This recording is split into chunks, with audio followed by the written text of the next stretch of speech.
हाँ, hello student, how are you? कैसे हो मेरे प्यारे बच्चों? Bell, okay. तो देखो, क्वेश्चन नंबर हम 10 करते हैं, क्लास 8 का एक्सरसाइज 2.2 का। ओके, तो पहले हम क्वेश्चन को पढ़ते हैं। क्या देखा है कि नंबर ऑफ बॉयज और girls in class are in ratio. एक क्लास है, उसके अंदर नंबर ऑफ गर्ल्स और बॉयज का जो रेशो है, बॉयज और गर्ल्स का, वो 7:5 है। Okay, the number of boys is 8 more than the number of girls. और इनका रेशो तो इतना है, लेकिन जो बताया गया है एक्चुअल में वो क्या है कि जो बॉयज है वो गर्ल्स से 8 ज़्यादा है। ओके, तो what is a total class strength. तो क्लास में टोटल कितने स्टूडेंट है, कितने बच्चे हैं, ये क्लास की टोटल स्ट्रेंथ कितनी है। ओके, बॉयज और गर्ल्स को ऐड करके। तो सबसे पहले हम क्या मान लें, है ना, तो लेट देखो क्या बोला है नंबर। मैंने क्या बोला, जो सबसे अननोन होता है, जिसके बारे में हमें कुछ पता नहीं होता, उसको एक्स मानते हैं। ओके, तो यहाँ पे क्या लिखा है कि number of boys is 8 more than the number of girls.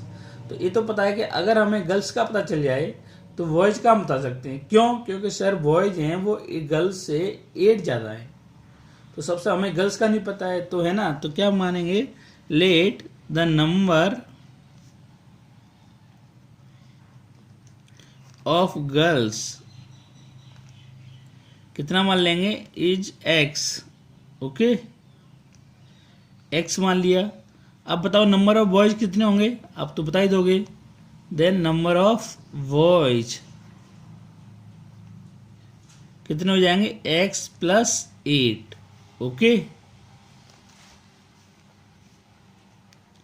अब अकॉर्डिंग टू क्वेश्चन करेंगे। तो क्वेश्चन क्या कहता है कि इनका जो रेशो है, अकॉर्डिंग टू क्वेश्चन, इनका जो रेशो है गर्ल्स और बॉयज का, बॉयज और गर्ल्स का,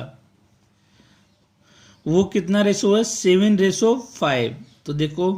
तो देखो अकॉर्डिंग रेशो किसका, पहले बॉयज का, एक्स क्या दे रखा है, पहले बॉयज और उसके बाद गर्ल्स। तो पहले बॉयज का रेशो लेंगे, तो बॉयज का रेशो कितना है, एक्स प्लस 8। उसके बाद गर्ल्स, गर्ल्स का कितना है, एक्स, और इनका रेशो किसके बराबर है, 7/5। रेशो को ऐसे भी लिख सकते हैं, ठीक है, और इसी फॉर्म में होता है। आगे समझ में क्वेश्चन अच्छे से, वेरी गुड। अब क्या करना है, देखो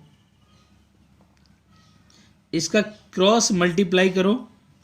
क्रॉस मल्टीप्लाई का मतलब होता है कि आपका एक्स क्रॉस, क्रॉस ऐसे तो होता है क्रॉस, यानी इसका मल्टीप्लाई आप इससे कर दो और इसका मल्टीप्लाई आप इससे कर दो, राइट।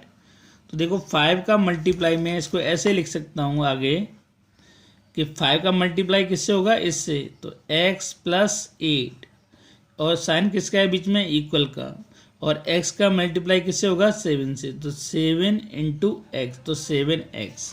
ओके, अब मैं इसको ओपन कर लूँ तो 5 को इसको ओपन करूँगा तो 5 का मल्टीप्लाई x से, फिर प्लस 5 का मल्टीप्लाई 8 से, तो कितना हो गया 5x, और 5 का मल्टीप्लाई 8 से तो कितना आ गया 40, इक्वल टू 7x। अब देखो इसमें दोनों तरफ क्या है,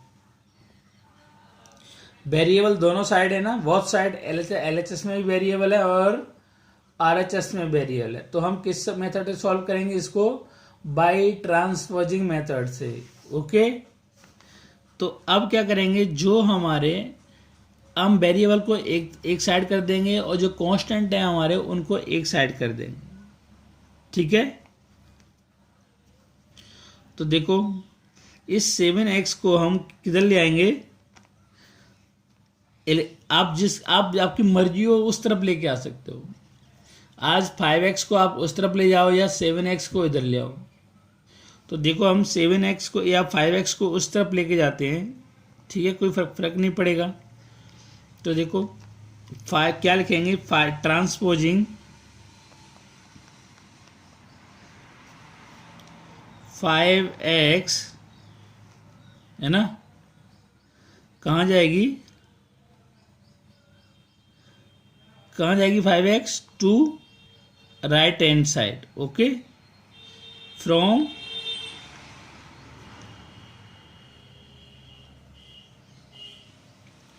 फ्रॉम, कहाँ से गई है ये, लेफ्ट साइड से, यानी LHS से। ओके, अब क्या लिखा मैंने, ट्रांसपोजिंग 5x टू RHS, मतलब हमने जो 5x का ट्रांसपोज किया लेफ्ट साइड से किधर, RHS की तरफ। ओके, तो यही लिखा है transposing 5x to RHS from LHS।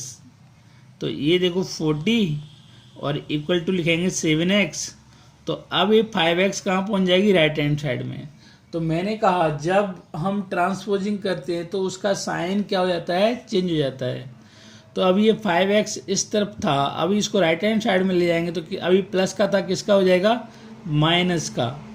Okay, तो ये अब इसको सॉल्व करते हैं तो 40 और एक 7x में से माइनस 5x गया तो कितना बचा, 2, तो कितना 2x। ओके, अभी देखो मुझे इसको हटाना है, 2 को हटाना है, 2 के साथ क्या है, मतलब x के साथ क्या है 2, और x को हमें सिंगल करना होता है, x का ही वैल्यू फाइंड आउट करना होता है। तो हम क्या करेंगे, मल्टीप्लाई के अंदर है तो 2 से डिवाइड कर दें, तो dividing by 2 in both side. तो देखो 2 से डिवाइड किया मैंने दोनों तरफ, तो 2 कैंसिल, और ये कितना आ गया, 20 आ गया। तो x का वैल्यू कितना आ गया, 20, या ऐसे लिख लो, कोई फर्क नहीं पड़ता, आपकी मर्जी है। ओके, तो अब देखो नंबर ऑफ गर्ल्स कितनी थी, x, यानी x बराबर, तो क्या लिखेंगे यहाँ पे, नंबर ऑफ गर्ल्स कितनी थी भाइयों, x, और x की वैल्यू कितनी आई, 20, तो कितनी हो जाएंगी, 20। अब नंबर ऑफ बॉयज कितने होंगे, बताओ, कोई बताएगा, नंबर ऑफ बॉयज, हाँ काजल बताओ,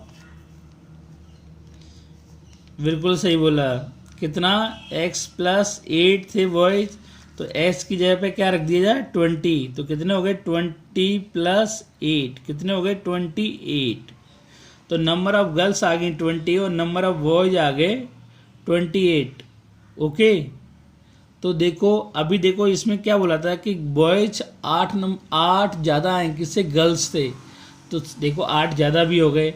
अब पूछ रहा है कि वो क्लास की टोटल स्ट्रेंथ कितनी है, तो क्लास की टोटल स्ट्रेंथ क्या करेंगे, नंबर ऑफ गर्ल्स और बॉयज़ को क्या कर देंगे, ऐड कर देंगे। ओके, तो यहाँ पे लिखेंगे टोटल क्लास स्ट्रेंथ, ये भी आपको नोट करना है, ठीक है, वहाँ जगह नहीं थी इसलिए मैंने टोटल, या ऐसे लिखो टोटल स्ट्रेंथ ऑफ क्लास। तो दोनों की गर्ल्स और बॉयज़ को क्या कर देंगे, ऐड कर देंगे। तो गर्ल्स कितने 20 और बॉयज़ कितने थे 28, तो कितनी होगी 48 स्टूडेंट्स। क्लास के अंदर टोटल स्ट्रेंथ कितनी है 48 स्टूडेंट की, तो यही आपका क्या हो गया, आंसर हो गया। ये आपको भी नोट करना है साथ में। अभी क्वेश्चन नंबर 11 देखो,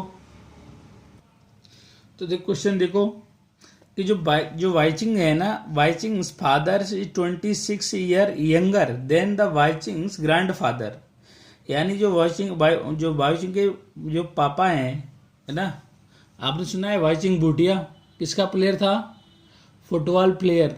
ओके, तो ऐसे वो Waiching father is 26 year younger than the Waiching grandfather, यानी जो वाइचिंग के जो पापा हैं, है ना, वो क्या हैं 26 साल छोटे हैं उसके वाइचिंग के दादाजी से, एंड 29 ईयर ओल्डर देन वाइचिंग, और वाइचिंग से कितनी है 29 कैसे हैं, बड़े हैं। ठीक है, तो आपके क्वेश्चन अभी समझ में आ गया होगा। वाइचिंग अब 3 पर्सन है, एक वाइचिंग है और उसके पापा हैं और उसके दादाजी हैं। ठीक है, तो जो वाइचिंग के पापा हैं वो उसके दादाजी से कितने ईयर छोटे हैं 26 ईयर छोटे हैं। ओके, और वो वाइचिंग के जो पापा हैं वो वाइचिंग से कितने बड़े हैं 29 ईयर बड़े हैं। तो यानी अगर हमें वाइचिंग का पता चल गया, जैसे वाइचिंग का पता चल गया, तो हम उसके पापा की और दादा की भी एज निकाल सकते हैं। नहीं निकाल सकते क्या? जैसे मैंने माना, जैसे मैं सपोज कर रहा हूँ कि वाइचिंग की अगर वाइचिंग का एज 10 साल है ना, तो उसके पापा उससे कितने बड़े हैं, 29 साल बड़े हैं, है ना। तो 10 और 29 कितना हो गया, 39, राइट। और वो उनके पापा की एज कितनी आ गई, 39 साल, है ना। और उसके दादाजी से वो क्या है, 26 साल छोटा है। तो दादाजी की एज को इसमें ऐड कर दो, जो 26 साल इसमें ऐड कर दो तो दादाजी की एज आ जाएगी। ओके, आगे समझ में आपकी में बात कि अभी नहीं आया। मतलब 3 पर्सन है, बाइचिंग के पापा, बाइचिंग के दादाजी। और उसके बाइचिंग के पापा की कंडीशन हमें दे रखी है ना, कि जो बाइचिंग के पापा हैं वो बाइचिंग के दादाजी से 26 साल छोटे हैं और उससे बाइचिंग से वो 29 साल बड़े हैं। तो हमें अगर इसमें बाइचिंग के एज का पता चल जाए तो हम सब निकाल सकते हैं। तो क्या लिखेंगे, लेट्स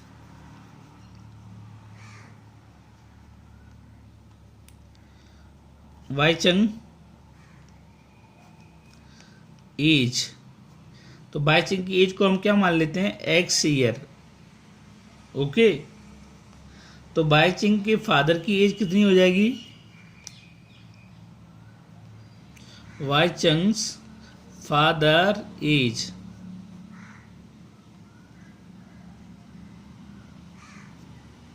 कितनी हो जाएगी, वो कितने बड़े हैं, 29 ईयर। ओके, तो x प्लस 29, ठीक है, इतने साल के होंगे उसके पापा जी।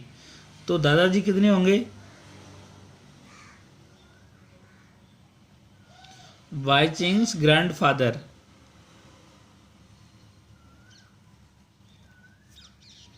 एज, है ना। बाइचिंग के दादाजी की एज कितनी होगी, क्या कर देंगे इसमें अपन, ऐड कर देंगे कितना, x प्लस 29 कितना 26, तो 26 इतना एज कितना होगा उसके दादाजी का। तो हमें क्या बताना है, तीनों की एज बतानी है। ओके, अभी देखो अकॉर्डिंग टू क्वेश्चन में क्या कहता है कि आगे क्या बोलता है कि the sum of age all the three is 135 year है। ठीक है, दोनों का अगर तीनों की एज का अगर हम सम करें, योग करें, तो टोटल एज कितनी हो जाती है, 135 साल। ओके, तो what is the age of each one of them. तो हमें प्रत्येक की एज निकालनी है, बाइचिंग के पापा की, दादा की। ओके, तो क्या करेंगे, अकॉर्डिंग टू क्वेश्चन, यहाँ पे लिखेंगे according to question. According to question को हम शॉर्ट फॉर्म में लिख देंगे AC according to question. Okay, ACD question. Okay, according to question. ठीक है, अभी क्या करते हैं, कोई अकॉर्डिंग क्वेश्चन में पहले तीनों की एज का सम करते हैं, x प्लस ये तो किसकी होगी, बाइचिंग की, और उसके पापा की एज कितनी है, इतनी 29, ये 29 है। ठीक है, मैं इसको ऐसे लिख देता हूँ, x प्लस 29। ओके, ये इसके पापा की, दादा की भी लिखनी पड़ेगी, x प्लस 29 प्लस 26। ओके, और टोटल एज कितनी चाहिए, 135 ईयर। अब आपके पास ये इक्वेशन हो गई तो आप इजीली इसको सॉल्व कर सकते हो। तो पहले क्या करोगे, इसको थोड़ा सा जो ब्रैकेट है इनको ओपन कर लेते हैं। तो x प्लस 29 और ये कितना हो गया x, है ना, और ये कितना हो गया 29 प्लस 26 55, और ये कितना हो गया 135। अब जितने सारे वेरिएबल हैं उनको एक साथ ऐड कर लो, x प्लस x कितने हो गए 3x, और इनको एक साथ ऐड कर लो, है ना। तो ये कितने हो जाएंगे 29 प्लस 55 कितना 84, राइट। तो 84 इक्वल टू क्या आया 135। अगर वीडियो समझ में नहीं आता है क्वेश्चन तो एक बार उसको रिवाइज करके जरूर देखें, 100% समझ में आ जाएगा, मेरा गारंटी के साथ दावा है आपसे, अगर आप फुल कंसंट्रेशन से सुनोगे तो। ठीक है, ये कितना हो गया 84। अभी देखो मुझे क्या करना है, इसको सॉल्व करना है। तो मुझे 84 उसके अंदर ऐड है और मुझे क्या करना पड़ता है, x को सिंगल करना पड़ता है। राइट। तो 84 ऐड है, तो मुझे उठाने के लिए क्या करना पड़ेगा, बताओ तनु, बताओ। हाँ रश्मि बताएगी, रश्मि आप बताओ। हाँ सर, इसको क्या करना पड़ेगा हमें, इसमें -20 84 ऐड करना पड़ेगा। वेरी गुड, सही बोले। तो देखो मैंने क्या किया, इसमें 84 क्या करना है, सबट्रैक्टिंग। ओके, तो हम इसको ऐसे लिखते हैं, सबट्रैक्टिंग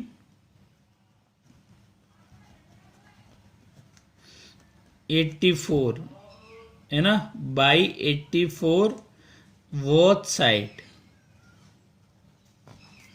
तो देखो मैं बोथ साइड में करता हूँ 84, इधर पहले -84 और इसके बाद इधर भी 84, राइट, कर दिया। अब इसको सॉल्व करता हूँ, तो यहाँ तो जगह है नहीं, मैं एक दूसरा पेज लेता हूँ।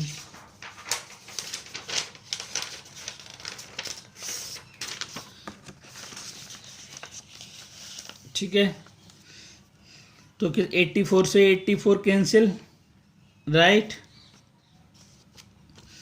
तो ये कितना हो गया बच्चा, यहाँ पे 3x, और 135 में से 84 गए तो कितने बचे, बताओ। ये बचा 1, और 13 में से 8 गए तो 5, कितना 15। तो ये यहाँ तक आ गए 3x = 51। अब हमें x के साथ जो आपका कोफिशिएंट है उसको भी उठाना पड़ेगा, और वो मल्टीप्लाई में है ना, तो मल्टीप्लाई में है तो क्या करना पड़ेगा, डिवाइड करना पड़ेगा। तो किसका डिवाइड करना पड़ेगा, 3 का। तो क्या लिखेंगे, डिवाइडिंग, एक सेकेंड, तो 3x = 51 है ना। तो 3 में क्या करेंगे, वो डिवाइड करेंगे किसका, dividing by 3 in both side.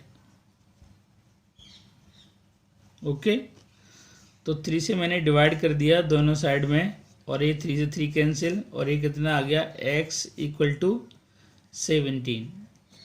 Okay, x की वैल्यू कितनी आ गई, 17। अब देखो हम एक एक की निकाल लेंगे।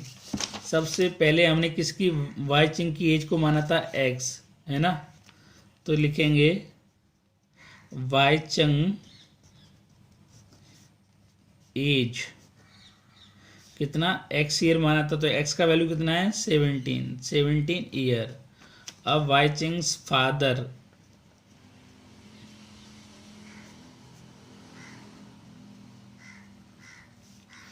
एज कितना हो गया, x + 29 था, है ना। तो x की जगह पे कितना, 17 + 29। ओके, तो कितना हो गया, 46 ईयर। ओके, अभी किसका मानेंगे, तीसरा था वाई चिंग्स ग्रैंडफादर एज। तो वाई चिंग्स ग्रैंडफादर एज कितना था, x प्लस कितना था, x प्लस इतना, है ना। तो x + 29 + 56 इतना ईयर था बाई चिंग का। x की वैल्यू यहाँ पुट कर दो, तो x की वैल्यू कितनी आई, 17। तो 17 + 29 + 56 टोटल ऐड किया तो कितना आ गया, 72 ईयर। ऐड करना पता चल जाएगा। तो अब मैं तीनों की एज आ गई, देखो बाई चिंग की एज 17 ईयर आ गई, पापा की एज कितनी आ गई, 46, और दादा की 72। अब देखो उसके पापा, क्वेश्चन के अकॉर्डिंग, क्वेश्चन में क्या दे रखा था कि जो बाई चिंग के पापा हैं वो बाई चिंग के दादाजी से कितना ईयर ओल्ड है, 26 ईयर ओल्ड है, मतलब यंगर है। तो देखो इसमें से अगर 26 ईयर घटाएंगे तो बाई चिंग के पापा की एज आ जाएगी कितना, 46 ईयर। और उसके जो बाई चिंग से 29 ईयर क्या थे, ओल्ड थे। तो अगर इसमें से 17 में 29 जोड़ दोगे तो आप कितना आ जाएगा, 46 ईयर। तो क्वेश्चन सॉल्व हो गया। Okay, bye bye.